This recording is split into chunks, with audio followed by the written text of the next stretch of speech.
Et dans l'actualité des idées aujourd'hui, 10 ans après la révolution tunisienne, la première des printemps arabes, journée spéciale sur France Culture, comment s'exprime une révolution?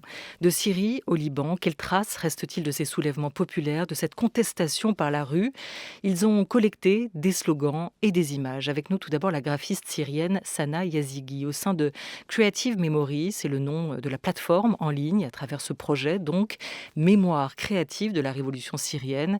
Elle archive les traces de la production artistique syrienne pour documenter ce moment. Bonjour à vous, Sana Yazigi. Bonjour. Merci d'être avec nous. À vos côtés également, virtuellement, le politologue franco-libanais Ziad Majed. Bonjour Ziad Majed. Bonjour. Professeur à l'Université américaine de Paris, vous êtes l'auteur précédemment de Syrie, la révolution orpheline, paru chez Sinbad. Et vous avez tous les deux contribué à un livre collectif qui documente ces révolutions, qui documente ces printemps arabes et qui paraît au Seuil ce mois-ci. Il était une fois les révolutions arabes dans la collection Araborama, en partenariat avec l'Institut du monde arabe. La chute de Ben Ali, le 14 janvier 2011, ça reste une date à part puisque c'est la première, c'est le point de départ. Quel souvenir vous en avez, vous, Sana Yazigi? Alors ce matin même, j'ai écouté Monsieur Hawaini qui parlait à Radio Monte Carlo à l'occasion de son cri.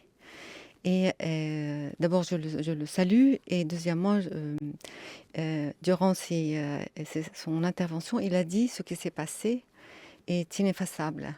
Ce qui s'est passé, mon acte, mon cri, ça ne m'appartient plus. Ça appartient à l'histoire et à l'humanité entière. Je trouvais ça très beau, très juste. Nous, devant son cri, on était scotchés devant nos télés en Syrie. On était très émus en imaginant un moment pareil pour nous. C'est comme ça que je me souviens de ce moment énorme. C'est-à-dire que vous vous souvenez de cette mémoire, de l'instant que vous avez pu avoir, de ce frisson qui a commencé Bien à sûr. vous parcourir, de Bien cette sûr. idée que quelque chose pouvait peut-être se passer Oui. dans un espace-temps, dans un lieu aussi où tout semblait figé. Et vous, Ziad Majed? Oui, je partage ce qui a été dit. C'était un moment puissant, des émotions, de voir ce monsieur qui criait dans la rue que Ben Ali a pris la fuite. C'était un cri à la fois de victoire, d'espoir, et comme si lui-même, il voulait répéter à plusieurs reprises la même phrase pour y croire et pour comprendre l'impact de ce qui s'est passé, pour comprendre l'importance du moment qu'il vivait en direct. Donc c'était à la fois le moment de l'euphorie, des questions peut-être, mais surtout c'était la joie de voir une page, enfin, se tourner dans cette région du monde où les dictateurs et où les armées et où le temps lui-même a été suspendu, où ces dictateurs-là ont imposé leur temps à eux et ils voulaient rester éternellement, ils voulaient devenir immortels. Or, ce moment-là était le moment du basculement, était la découverte du fait que les peuples sont toujours là et ils ont leur mot à dire, et ce mot va être même le mot d'une certaine victoire, même si les défis et les processus après sont extrêmement complexes.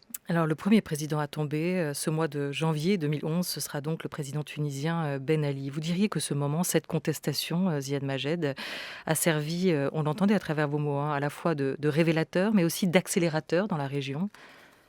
Oui, tout à fait. C'est-à-dire, après Ben Ali qui gouvernait la Tunisie depuis 1987, ça va être Moubarak, l'Égypte, le grand pays, la grande nation de la région, où depuis 1952, il n'y a eu que trois présidents.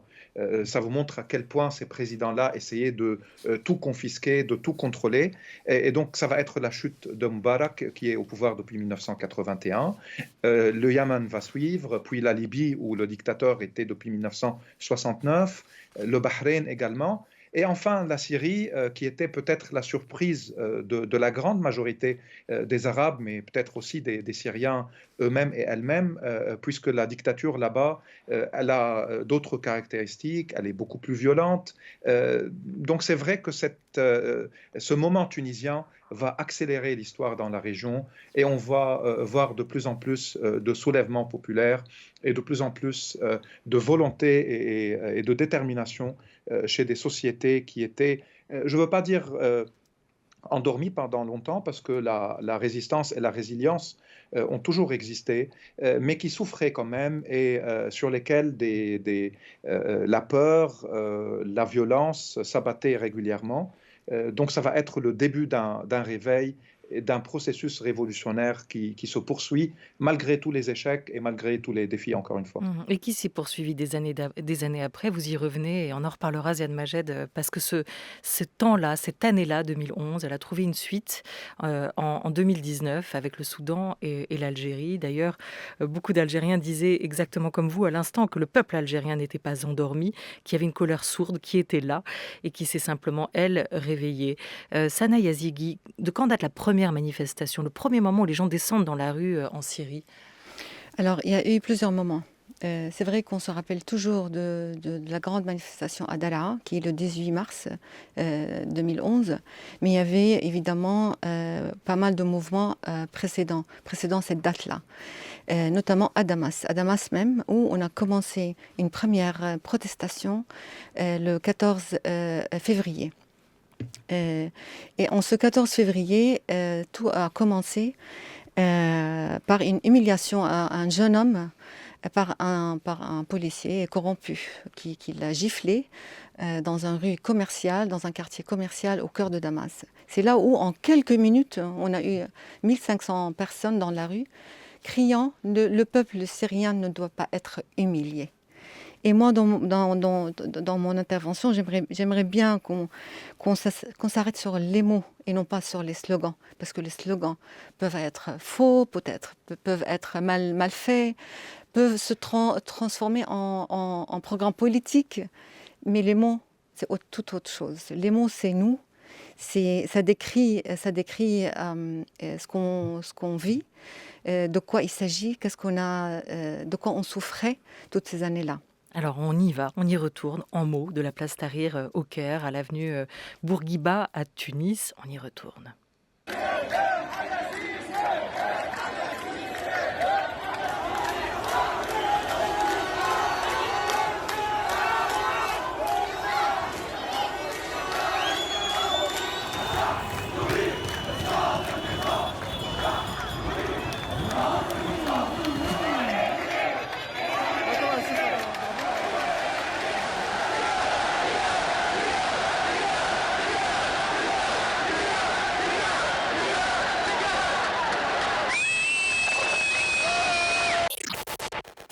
Là, on entend deux mots, ou est-ce des slogans d'ailleurs, Sana Yazigui, le peuple et dégage.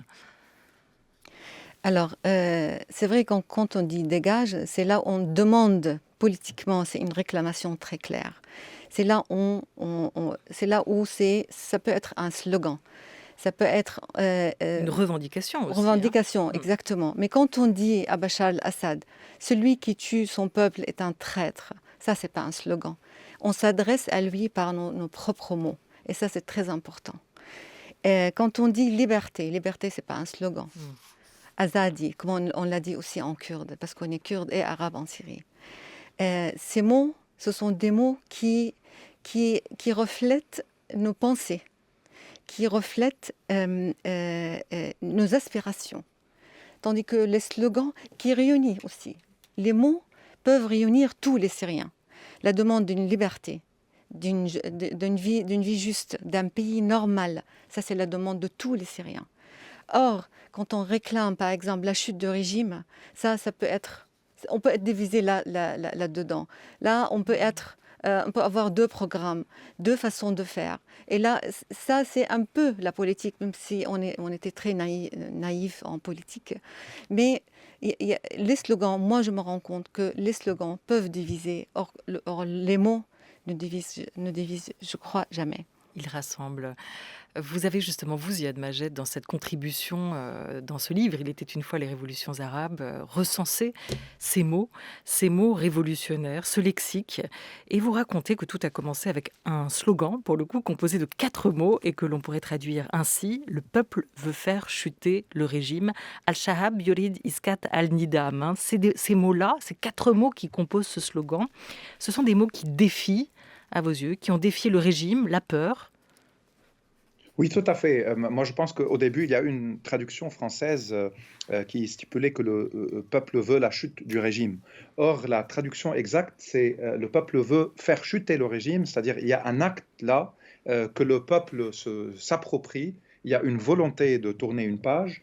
Et il y a une volonté de défier un ordre qui écrase les gens depuis des années. Et il y a des personnes qui veulent marcher la tête haute. Et c'est là où exactement tout a commencé.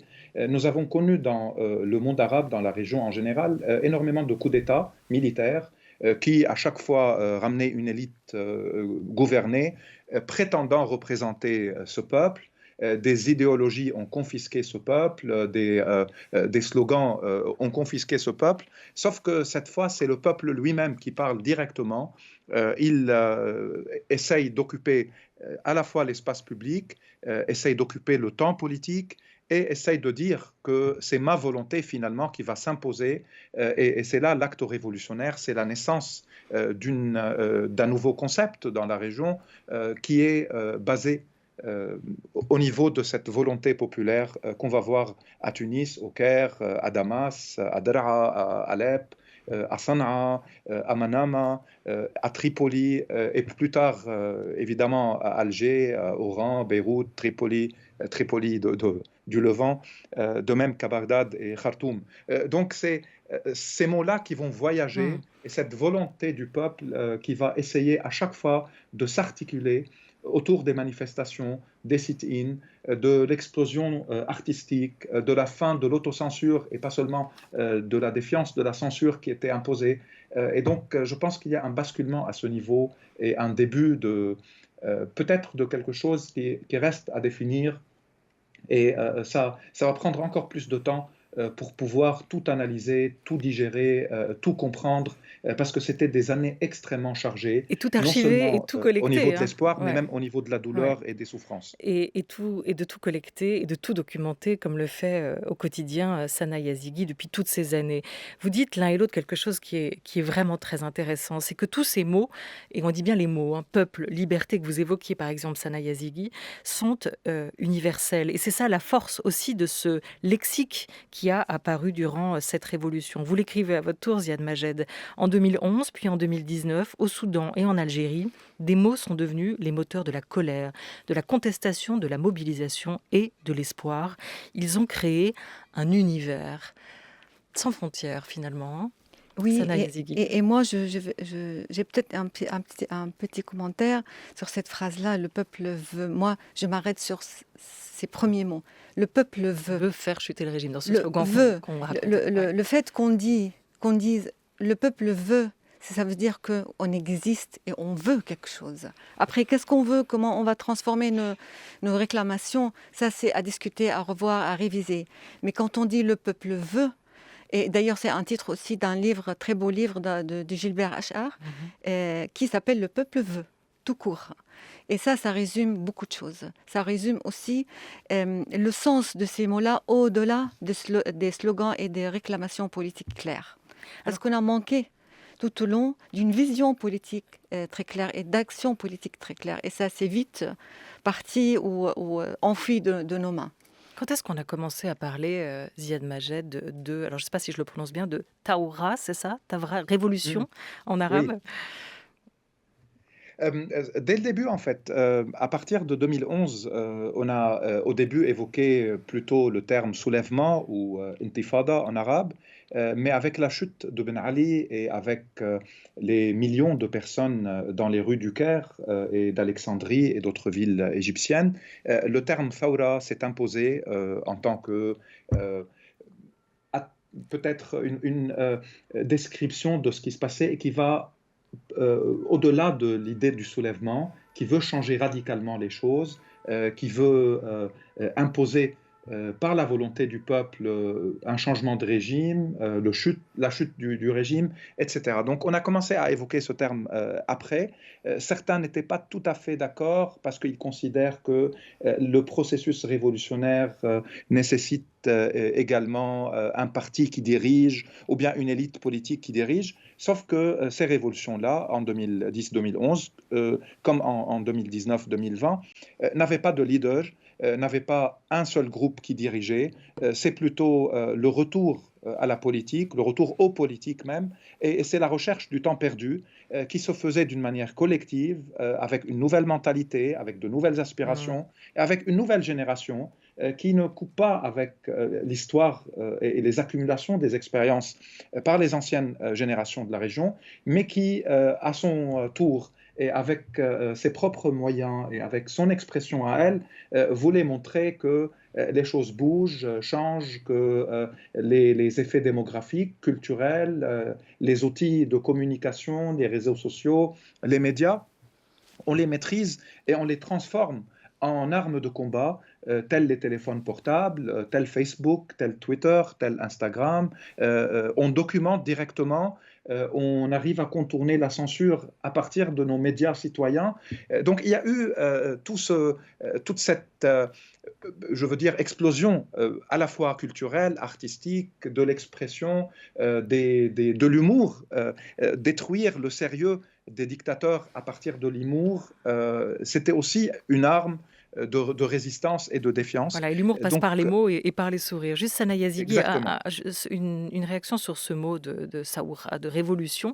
Est-ce que vous vous souvenez du moment où il a apparu aussi, où il est apparu, où il a été prononcé pour la première fois? Ziad Majed, je ne sais pas si vous le confirmez, a l'air de dire que c'était un mot qui faisait peu partie du langage commun et courant aussi, parce que considéré dans l'histoire arabo-musulmane comme associé au risque de discorde, de division.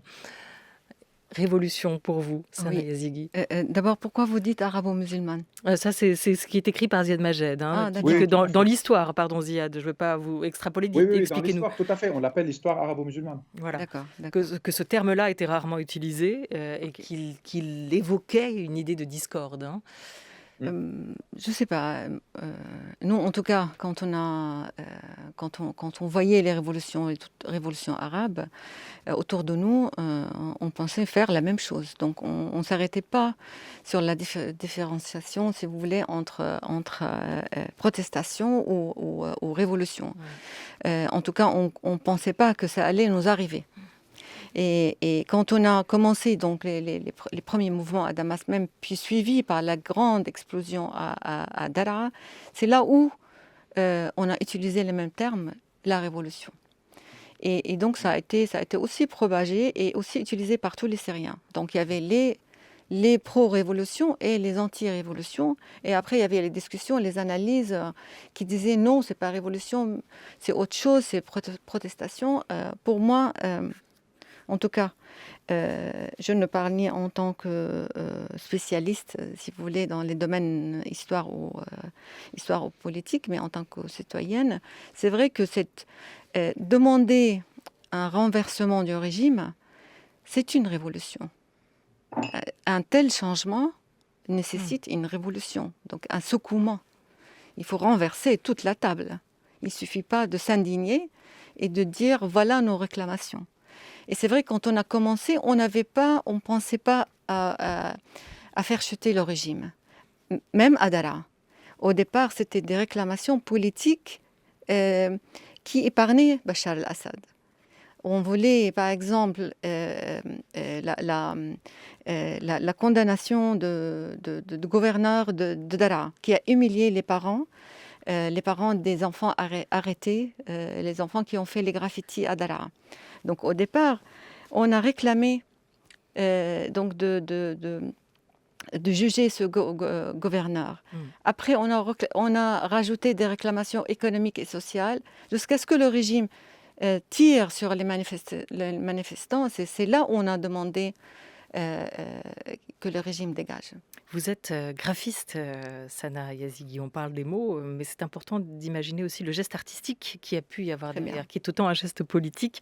On va retourner justement à Daraa, en Syrie, avec l'histoire du graffeur Mouawiya qui se lève et se soulève avec d'autres contre le régime de Bachar el-Assad. Un élan de courte durée, vite réprimé, il le raconte. Que le régime tombe, liberté, c'est ton tour, docteur. En 2011, alors âgé d'à peine 15 ans, Mouawiya et ses amis voulaient eux aussi faire la révolution, comme au Caire ou en Tunisie. Renverser celui qu'en Syrie on surnomme le docteur, en référence à son métier d'origine. Mais 2 jours après avoir écrit ces mots sur un mur de Deraa, les services de sécurité du régime Assad viennent les arrêter. En prison, sous la torture, ils voulaient nous faire dire qui nous avait incités à écrire ça. Quand nos familles ont demandé notre libération, les services de sécurité leur ont dit « Oubliez vos enfants. Et si vous ne les oubliez pas, envoyez vos femmes ici. Et nous allons vous montrer comment en faire de nouveau. » C'est devenu une question d'honneur. Et c'est là que les manifestations ont commencé. Je suis fier de la révolution en Syrie, mais je ne m'attendais pas à ce qu'on arrive à tant de destruction, que tant de gens soient morts, que la Syrie soit totalement détruite. À 23 ans, Mouawiya a troqué la bombe de peinture contre la Kalachnikov. Mais son combat reste le même. Je dirai à mon fils ce qui m'est arrivé, et je lui dirai d'écrire sur les murs, partout où il voit de l'oppression, qu'il n'ait peur de personne. Voilà, les graffitis, Sana Yazigi, écrire sur les murs. Pourquoi? Là, on entend le témoignage de cet homme. Il avait à peine 15 ans hein, à l'époque de cette première manifestation à Deraa, hein, qui sera surnommée comme le berceau de la révolution syrienne. Cette écriture sur les murs, c'est aussi tout ça que vous avez collecté Exactement. et que vous documentez aujourd'hui. Qu'est-ce que ça Exactement. raconte? Ça raconte la vie, le vécu au quotidien des gens. C'est vrai que ça a commencé à Daraa, le graffiti. Et c'est ces graffitis-là qui ont fait accélérer les choses, exploser les choses.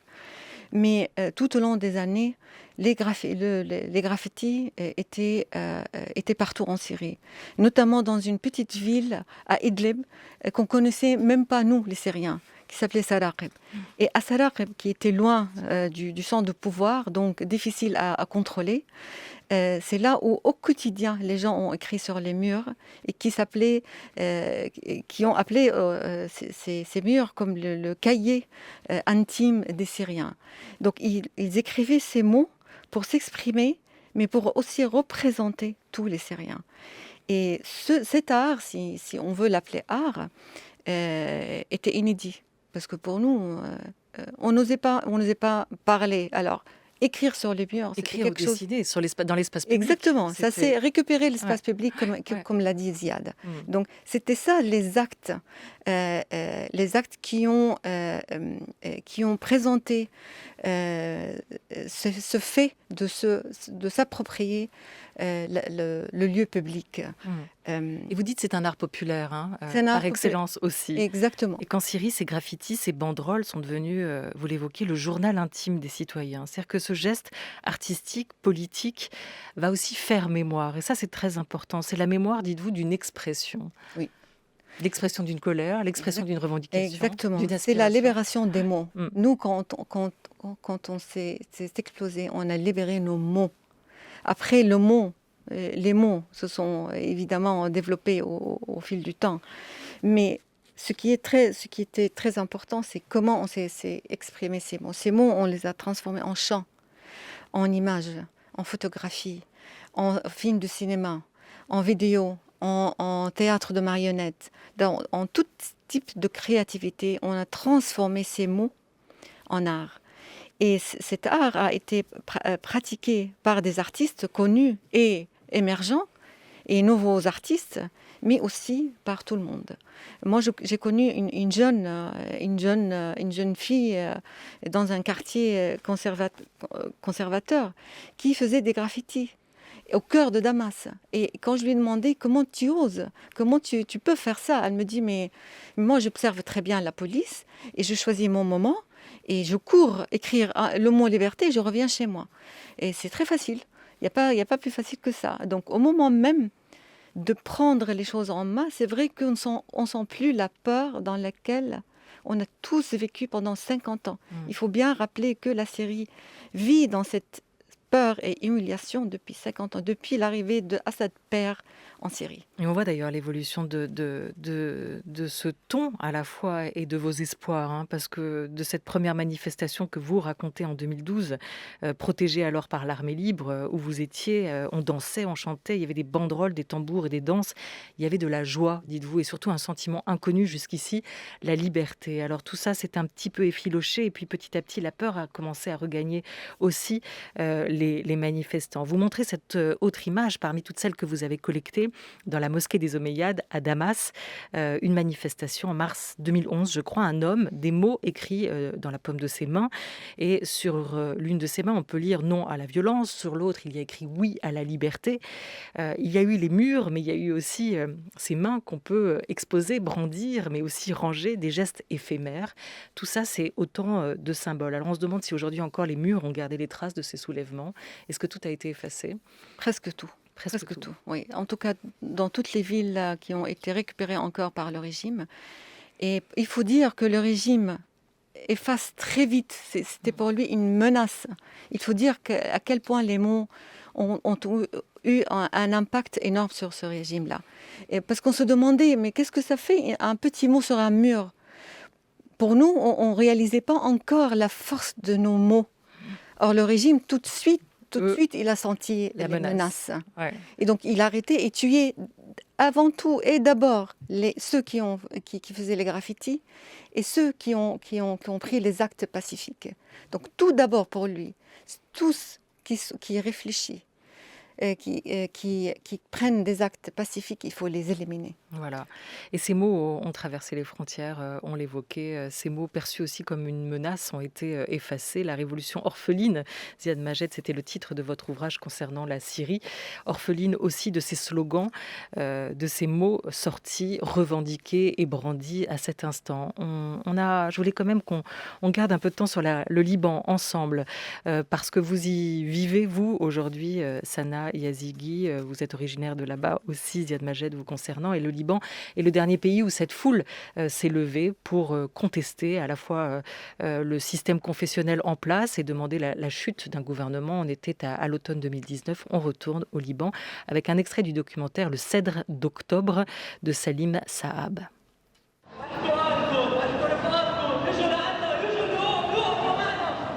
Dites à vos familles et à vos amis de venir à nos côtés. Le peuple veut faire tomber le régime.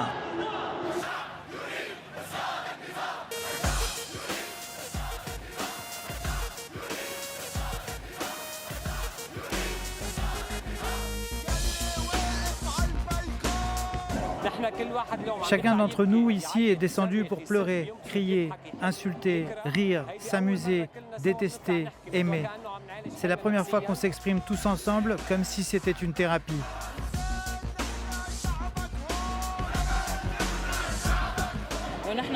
Le peuple n'a rien à perdre. C'est ça qui fait notre force.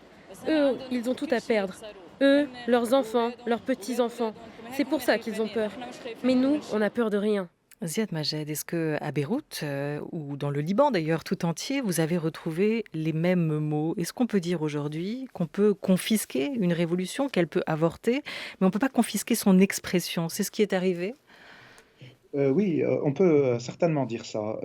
Au Liban, comme en Algérie, en Irak et au Soudan, dans cette deuxième vague des révolutions arabes à partir de 2019, il y avait la colère, il y avait en même temps la joie de se retrouver dans l'espace public, il y avait le défi et il y avait les aspirations de pouvoir enfin réformer, changer, trouver une solution à un système qui ne fonctionne pas et renverser une élite politique qui gouverne, accusée de corruption, médiocre et incapable de permettre aux gens de vivre normalement, de vivre en dignité.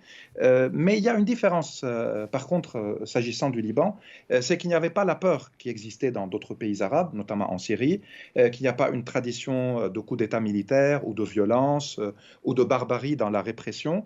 Il y a évidemment le souvenir de la guerre civile.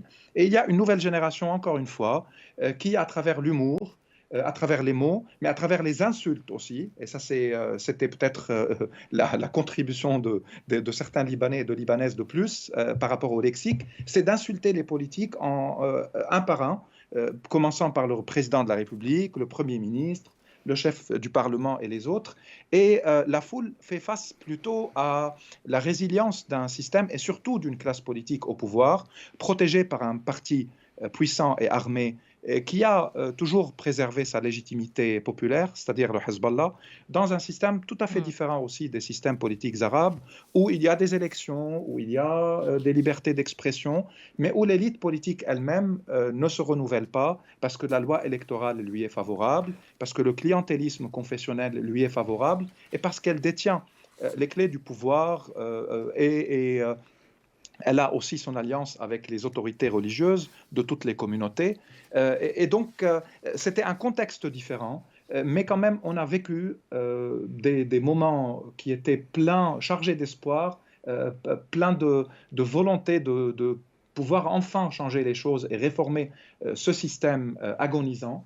Mais malheureusement, entre la contre-révolution menée par le Hezbollah, le manque peut-être d'efficacité politique, la crise du Covid-19. Pour l'instant, oui, parce que le pays vient d'être... Oui, surtout, dites-nous vite. Et surtout la crise financière qui a ravagé les gens, tout cela Et qui a était déjà là avorté bien temporairement avant. la révolution. Et là, pour l'instant, le pays, le Liban, est totalement reconfiné. Sana Yazigi, terminé avec vous sur ce moment que vous avez vécu, vous aussi, au Liban, et on imagine que vous avez dû revivre, là Exactement. encore, un autre printemps révolutionnaire, les murs de Beyrouth qui sont déjà marqués par une guerre civile et sur lesquels se sont probablement ajoutés ces nouveaux mots. Vous y avez vu les mots de demain ou juste aujourd'hui un silence qui aurait remplacé tout ça? Aujourd'hui, par rapport à la révolution libanaise, pour moi, ça m'a redonné un grand espoir. Et moi, je considérais la révolution libanaise comme la mienne aussi. Et je voudrais toujours me rappeler et nous rappeler de ces mots par Samir Assir, qui est une figure libanaise brillante, qui a été tuée par Journaliste assassiné. Voilà, qui a dit un jour, quand le printemps arabe fleurit à Beyrouth, il annonce le temps des roses à Damas. Merci beaucoup à vous, Sana Yazigi, d'avoir été avec nous. Je rappelle votre projet, Mémoire créative de la Révolution syrienne, ce livre, chronique de la Révolution syrienne, qui l'accompagne en mots et en photos. Merci à vous, Ziad Majed. Le titre de l'ouvrage collectif auquel vous avez tous les deux participé, Il était une fois, les révolutions arabes, c'est au seuil. Vous rappelez que la journée continue spéciale Printemps arabe sur France Culture, avec notamment un temps du débat par Emmanuel Laurentin, qui reviendra sur l'évolution politique des pays arabes durant ces 10 dernières années. Vous dire que demain, c'est Lucille Como que vous retrouverez pour une grande table critique. Vous remercier une fois encore pour votre écoute et votre fidélité. Et que vous dire que tous les midis, ici, on est bien heureux de vous accompagner avec l'équipe de la grande table, c'est-à-dire avec Jean Bulot et Laura Dutèche-Pérez pour la grande table des idées, Oriane Delacroix et Henri Leblanc pour la grande table culture. Un énorme merci à Anouk Delfino qui va nous quitter et à Madeleine Martineux qui reste avec nous. À la réalisation aujourd'hui, c'était Thomas Beau. Très belle journée sur France Culture.